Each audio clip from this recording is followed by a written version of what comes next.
I just see the window going down, and I see a revolver. He leaned over and placed a revolver, an old rusty revolver, on the windowsill. And I'm like, oh, shit. Whoa.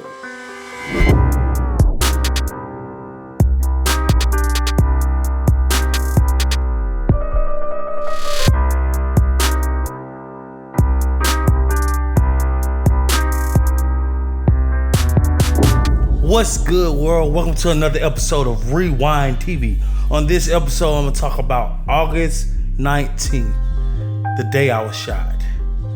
Let's get it. August 19th, here it is, a particular day on a Wednesday at, let's say around about 12:30 in the afternoon. So I stay on the west side of town. So I travel to the east side of town to go get lunch, the normal. It's lunchtime. So I'm driving down 20. So I give off this at this particular familiar exit. And once I got off, I made a right. Then I approached the next light, which was then Rainbow Drive, the street called Rainbow Drive. I'm at the light, they're like, do. I'm the first one at the beginning of the light. Okay, cool. So my attention goes off from the light, and I was doing something else. I don't know what I was doing. I can't even think what I was doing. But okay, cool. So the light turned green. I didn't see the light turn green, but the car behind me seen the light turn green. Because, mind you, I wasn't paying attention. I don't know what I was doing. I know I wasn't on my phone. But I don't know, looking down at the seat. I don't know what I was doing. I can't really account for it. So, as the truck behind me blow, I'm like, oh, shit. It get my attention. So I proceed to go. And I noticed as I'm proceeding to go, this truck that was behind me then tried to come around me on the left side, which was kind of stupid because this lane right here, it's cars right here waiting to go that direction. So I'm like, okay. So he couldn't get back behind me. So I'm driving, and I guess that was a sign of he was impatient. That was the first sign. Cool. So as I'm driving, I noticed he tried to get in front of me again. Now here's the tricky part.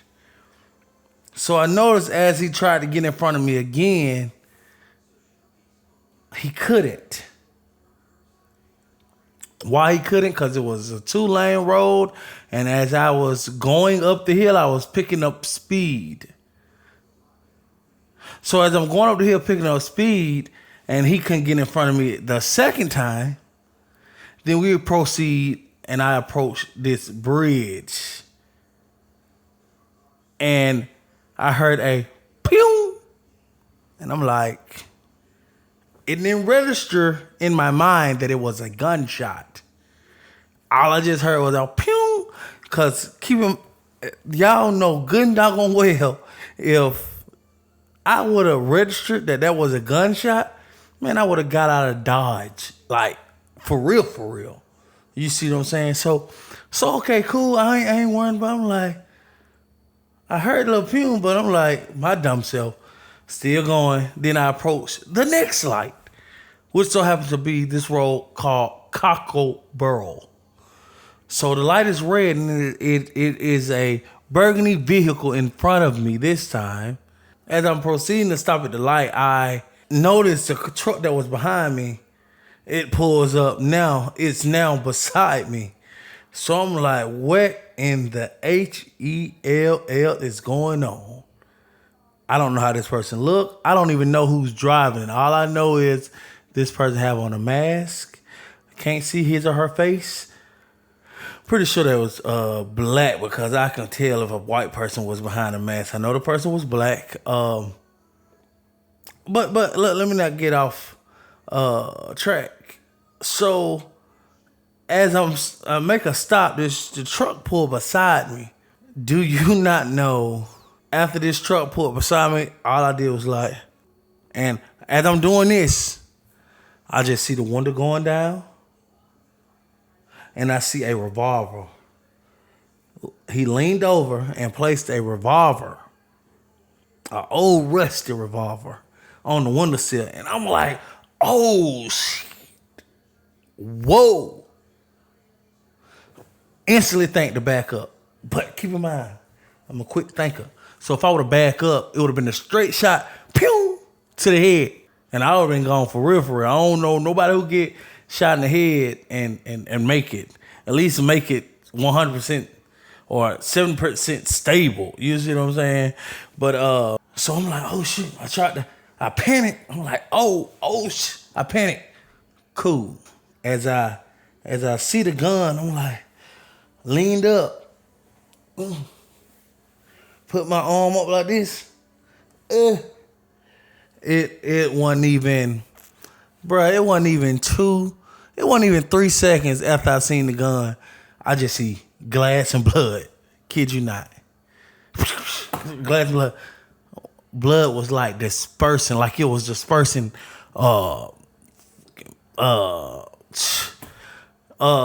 gallons of, it could have filled up gallons of milk jug. It was just dispersing blood, like it was just giving it out.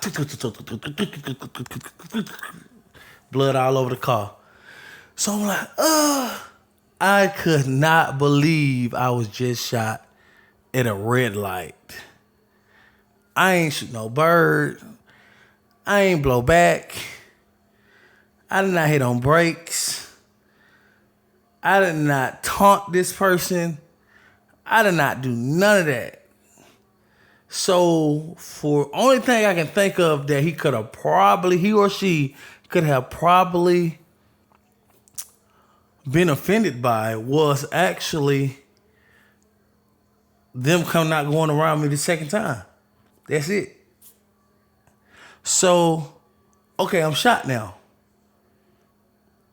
I'm like, literally, my arm, like this, blood.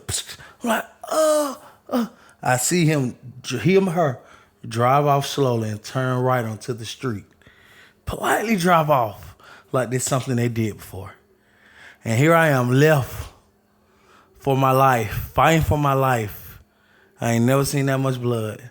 So I instantly, because I'm familiar with the street and the area, I instantly know there's a quick trip, at least a mile or a half a mile down.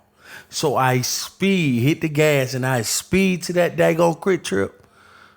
And right when I get to the quick trip, it was these construction workers, about 4 or 5 of them right outside.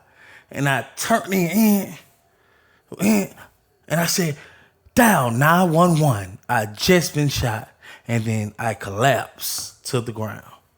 It still blows my mind to today that I was able to think quick and that I was able to, save my own life. But I will say this, death is a smooth transition, because when I got out the car and I fell to the ground, it was a total blank, like calmness. And I was slowly fading away. I did not hear no police. I did not hear no ambulance. I couldn't get no police report. I couldn't give none of that, because I wasn't even there. I ain't even hear none of that come. So here I am, lifeless. And the only thing, when I came to, I just felt somebody nudging on me and said, stay with me. Stay with me. Stay with me. And on my way to the hospital, they was like, stay with me. And I said, I don't want to die. I told the ambulance personnel that I said, I don't want to die. This not the way I want to go. It's really not. It was really a tragic situation if I would have left on August 19th because of road rage. Here I am, got shot in my arm, left bicep. The man hit the brachial artery. I go to the to after I go to the doctor, and they rushed me to the hospital. Of course, they said if they said they had to take me to Grady because if they would have taken me anywhere else beside Grady, there was a possibility I would have lost my life if they didn't have a vascular surgeon. So I'm very thankful to be still here to share my story. I went into immediate surgery, and once I got to the hospital, I went into immediate surgery. And once I went into immediate surgery, I woke up at like 6 in the morning. 6 in the morning was night. They ain't even tell me they was giving me anesthesia. All I know is I woke up and I already had the surgery. I woke up in the ICU. I did not know that they did all the work on my body. They did work on my arm and my leg. So after I woke up, they said to me that I'm lucky to be here, one. They don't know how I made it. Because when you get shot in an artery, you only have like 5 to 10 minutes to bleed out. So I thank God for that. The psychiatrist came in the room. Of course, told me I will suffer from what's the word I'm looking for? I will be traumatized because of the traumatic experience. I will have flashbacks. But he say, don't dwell on it. That's the way you can beat that. Don't dwell on it. I'm like, cool, got it. Okay, got it. So as I'm in the hospital, I did not notice they did surgery on my leg until I got down to the main floor out of ICU, and I woke up one day because I was in the hospital for a week. So I woke up one day and I felt my leg and I saw tape on my leg. I'm like, what they do to my leg? So they took nerves from my leg and put it in my arm so I can have function in my hand. When I got shot, here's the surgery. For those you can't see, that's the surgery. That's the bullet wound. Entered right here. Came out right here. Stitch came out right here. And I have stitches in my leg and so forth. Right now I'm at the stage of claw hand. You see this hand? It's at stage of claw hand. I don't have no function in my hand as we speak. But it's cool. Going back to the hospital,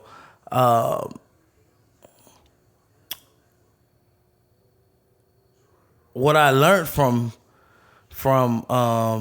those doctors at the hospital, that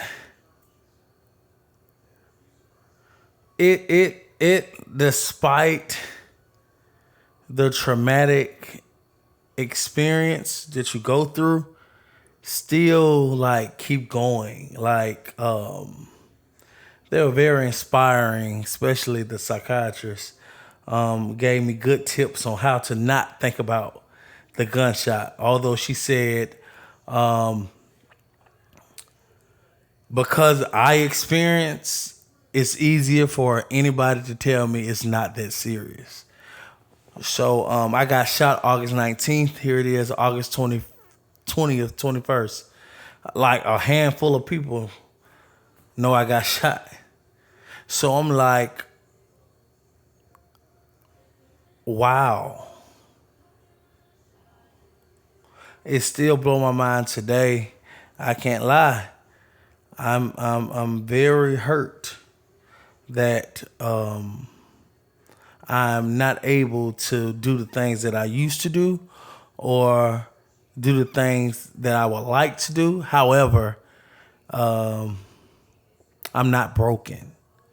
I'm hurt, but I'm not broken.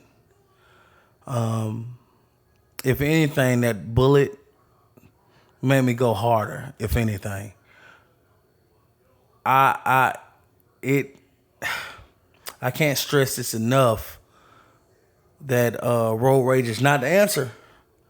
The